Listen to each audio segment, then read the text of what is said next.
ఇంత త్వరగా మంచం మీద కూడా నిద్ర పట్టదేమో కదా? So, and sitting and falling asleep in just few minutes. కూర్చొని కొద్ది నిమిషాల్లోనే నిద్రలోకి జారుకోవడం.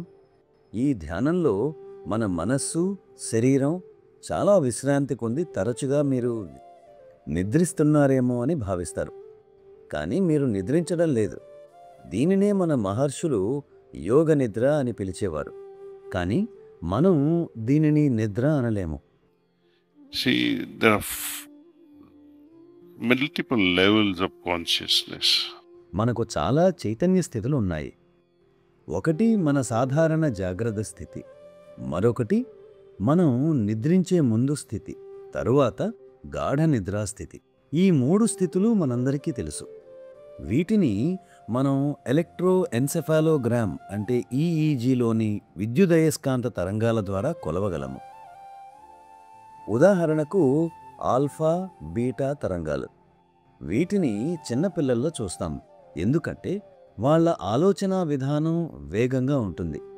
ఆలోచన సరళి వేగంగా ఉన్నప్పుడు ఎలక్ట్రోసినాప్టిక్ మార్పిడి చాలా వేగంగా జరుగుతుంది. అది విద్యుత్ క్షేత్రాన్ని అలాగే అయస్కాంత క్షేత్రాన్ని తయారు చేస్తుంది. ఆలోచనా విధానం వేగంగా ఉన్నప్పుడు ఈ తరంగాలు కూడా వేగంగా ఉంటాయి. సెకనుకు 40 హెర్ట్జ్కి పైగా. మీరు పుస్తక పఠనంలో నిమగ్నమైనప్పుడు ఈ తరంగాలు నెమ్మదిస్తాయి. అంటే సెకనుకు 15 నుంచి 20 తరంగాలు. మనం విశ్రాంత స్థితిలో నిద్రకు ఉపక్రమిస్తున్నప్పుడు డెల్టా తరంగ స్థితికి చేరుకుంటాము. అంటే సెకనుకు 3 నుండి 5 తరంగాలు మాత్రమే. But here, when you meditate and arrive at this delta state, మీరు ధ్యానంలో ఈ డెల్టా స్థితికి చేరుకున్నప్పుడు మీరు పూర్తి అవగాహనతో ఉంటారు. ఏం జరుగుతోంది, ఫోన్ ఎక్కడ ఉంది, ఇలా. అలాగే ఎలక్ట్రోడ్లను మీ తలపై పెట్టి పరీక్షించినప్పుడు డెల్టా తరంగాలను కొలవవచ్చు. శాస్త్రాలు దీన్నే తురీయ స్థితి అంటారు. కాబట్టి మీరు ఇప్పుడు అనుభూతి చెందిన తురీయ స్థితిని పొందడం కొరకు మన ఋషులు బహుశా ఎన్నో సంవత్సరాలు ధ్యానించేవారు. ఈ స్థితి తరువాత మరొక స్థితి ఉంది. అది తురీయాతీత స్థితి, అంటే తురీయ స్థితిని అధిగమించడం.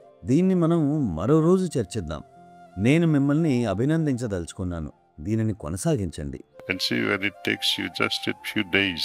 కొన్ని రోజుల్లోనే ఇది మిమ్మల్ని ఎక్కడకు తీసుకెళ్తుందో గమనించండి. ఈ ధ్యాన సాధనలో మీకు కేవలం 3 పరిచయాత్మక సెషన్లు అవసరమవుతాయి. ప్రిసెప్టర్లు మీకు ఎలా సాధన చేయాలో శిక్షణనిస్తారు.